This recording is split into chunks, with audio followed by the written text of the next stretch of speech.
Well, hello, welcome back to the Tip of the Tongue series, episode 2 for 2021. Very pleased to be catching up with Nick Burch from Burch & Co Lawyers, based in South Melbourne.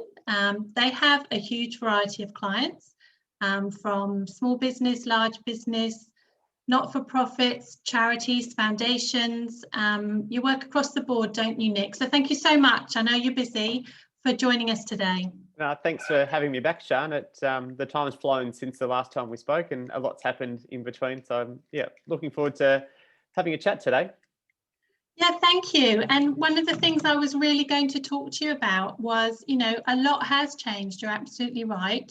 We're seeing different things coming out as a result of what went on last year for so many people with different industry issues. But what are the sort of businesses that you're seeing are currently requiring support? It's a good question. It's a difficult question to answer because I think that everyone last year impacted everyone in a different way.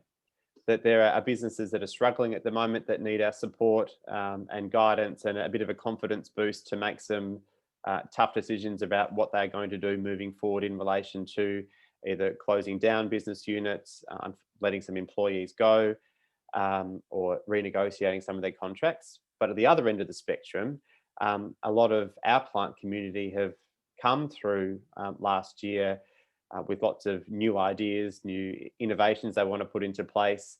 And a lot of them used the time last year reflecting on their businesses, what they wanted to change about their businesses, and have come into this new year excited, wanting to put those plans and reflections into action. So that's a long answer to a simple question of who needs our help at the moment.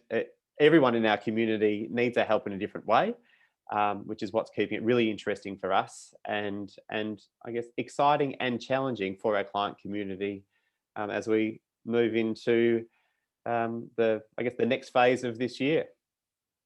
Yes, and it seems to be going really quickly. I can't believe we're early March already. It feels like we just had Christmas. This year itself seems to be sort of moving forward very quickly. So how is that changing in the ways you're supporting clients at the moment? What are the types of things that you're needing to assist them with?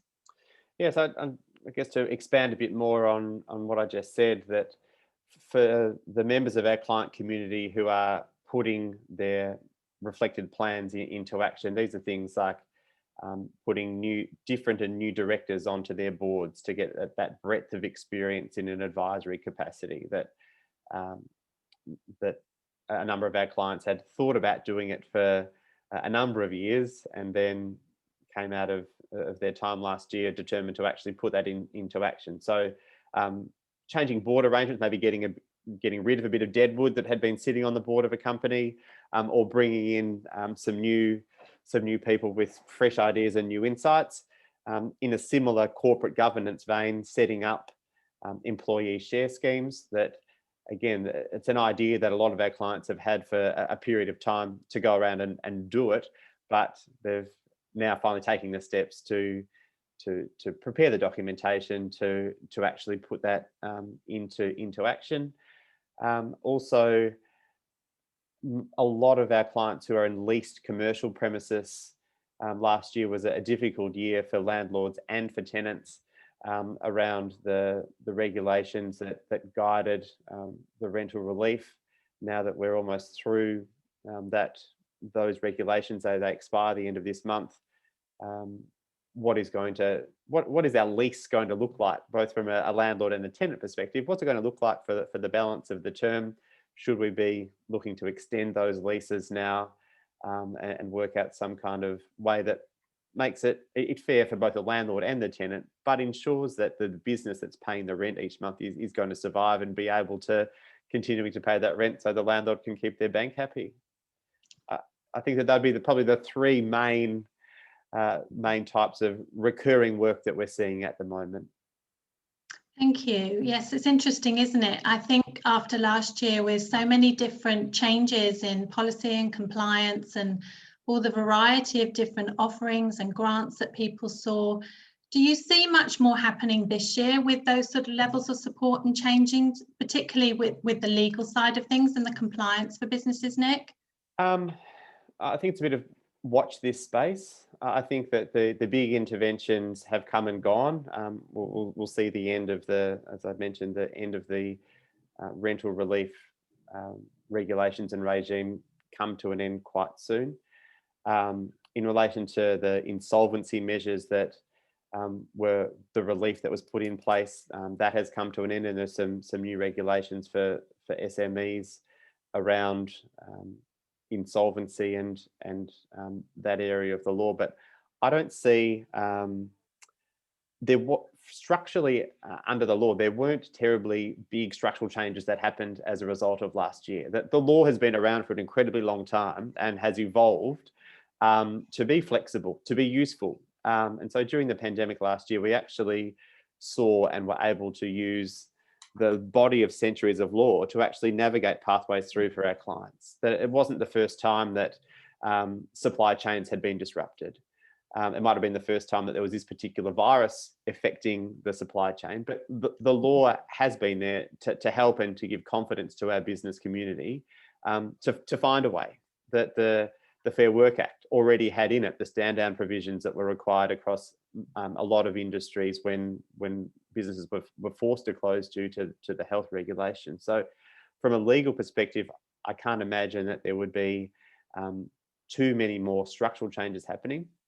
I think from a drafting perspective, force majeure clauses and pandemic clauses in contracts, people are actually paying far more attention to what they actually say and what their impact is, because we've all had the lived experience now of having to use those clauses. And also, I think everyone's understanding the importance of clear documentation. No matter how simple the arrangement, let's be really clear on what the arrangement is between the parties, whether it be a supply agreement, a license agreement, just our customer terms and conditions, to provide us with that clarity and that flexibility that, God forbid, we get back into a situation of all having to spend time locked away in our homes and not be able to do much more else than that. That there is guidance and flexibility there to make sure that the world can continue to move on. Yeah, I think that's really important, isn't it? That we do remember that we have had this system, which is our backbone, which has allowed us to navigate so many other things in the past. It doesn't become obsolete because it's a new situation. It's still there to support us in the decisions that we need to make and moving forward. Yeah. So knowing you guys, you will have seen some tremendous things happening last year. You're all so supportive and incredibly positive and dedicated as a team for your clients. That's nice of you to say. Are you happy to share any little gems of great things that you saw happening last year?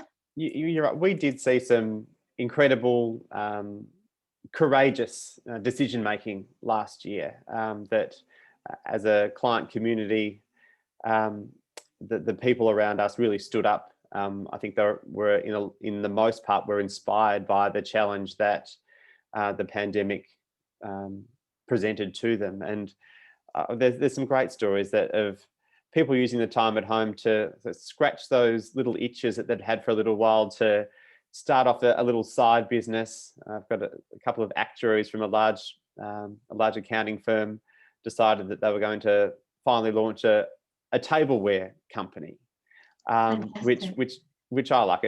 You see them, and then they're guys that you just wouldn't pick to ever have that hankering to do it, but they had the time. They were inspired by different conversations that were being had within our client community. So they've registered their trademark, they've appointed a designer, and they're up and away. And also within the hospitality industry, which is a large part of the work that we do, that a number of the different venues and the chefs and pastry cooks and event planners, the way that they all came together, an alliance of sworn enemies, if you will, to actually make sure that the industry as a whole supported as many of the support industries within that as it possibly could, but with different home delivery systems or online tutorials. And then when things start to open up more, supporting each other with sharing costs of fit out and moving things out onto the street. It was, for me, I found that very inspiring, that these people are competitors every other year, but the way that they came together to support themselves last year was incredibly inspiring to me. Yeah, I love to hear stories like that. I'm thoroughly enjoying that as a consequence of, working with businesses and hearing how they've supported each other. For me, collaboration is how you are successful in business. It's about who you've got in your community.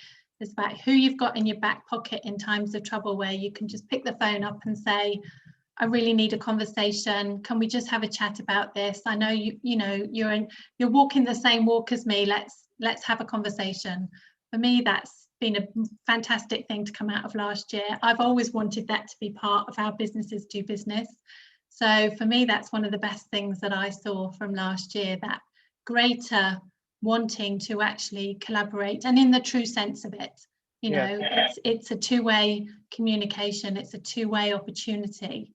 So yeah, I love that. That sounds great. So what do we do with the lessons of last year, Nich? How do we make 2021 a better opportunity for everybody? I think that a lot of us last year, and a lot of the people that I've spoken with, did come to the end of last year with a different mindset, a different frame of mind around how we wanted to work, that we'd worked out how to make things okay working in that remote environment, and reflecting on our businesses and how they operated. There were things that we wanted to keep, that when things open up again, I'm going to make sure that I keep on doing X. When things open up again, I'm going to make sure that I don't get back into the habit of doing Y. And my fear is that things have slipped back into, for a lot of people, slipped back into the norm. That now with, I think it's 75% office capacities in the large buildings now, that there is still an element of disruption there for those larger organisations. But on the most part, things have returned to normal, except for a couple of the industries which are still struggling, tourism and hospitality in particular. But other than that, I think that because it has been relatively easy to get back into the swing of things at a SME level, that there is a real risk that we all get to the end of this financial year with a bit of a sense of regret, that I'm back where I was at financial year 2019, doing things exactly the same way with the same people, some of them that might irritate me, and I haven't either set out some KPIs for them or haven't put out in my employee share bonus scheme to incentivize them, or whatever that decision was that we made, or the decisions that we made during 2020 of, that's a great idea, I'm going to put that into practice when I can. We've let those inspirational moments fall away and got distracted by getting back into the routine as 2021 is unfolding. So within our community, we're having discussions around making sure that within the next, however many months, 3 months, 3.5 months that's left in the financial year, to make sure that we get to 30 June without regrets, that our companies are looking like and are operating the way that we had hoped and dreamed that they would in those quiet moments of 2020, reflecting on our businesses, reflecting on the structure, reflecting on the type of people and the type of products and services that we want to deliver. And if there were changes that we were going to make, that we make them, that we were committed and excited and inspired to do it in the darkest days of 2020, just because it's easy to get back into the swing of things. That's my fear, is that we get to the end of this financial year and there are people within our business community that regret not acting on their courageous thoughts of last year.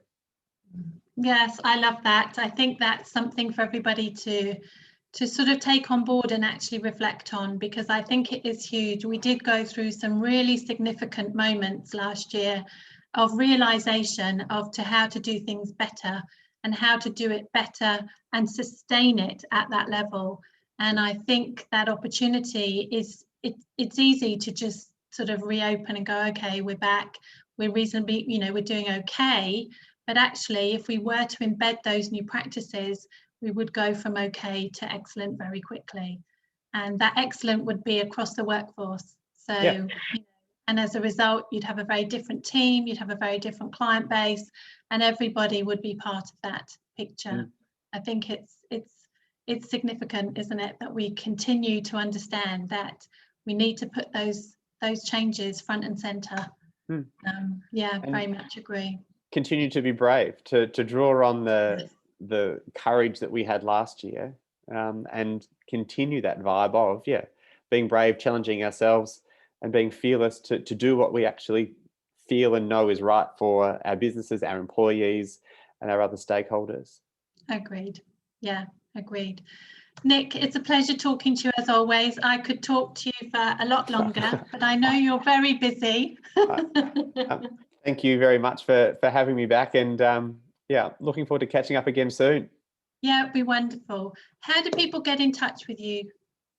Our website, burchcolawyers.com.au, BURCH colawyers.com.au, and also on Instagram, and also via you, Sian. They can find us via you. Awesome. Well, great to chat to you. As I say, I'm reluctant to let you go, but I know you're busy. No, thanks so much. Let's catch up again soon. Thanks for your time today, Nich. I'll look forward to it. Thank you so much. Keep well. Thanks.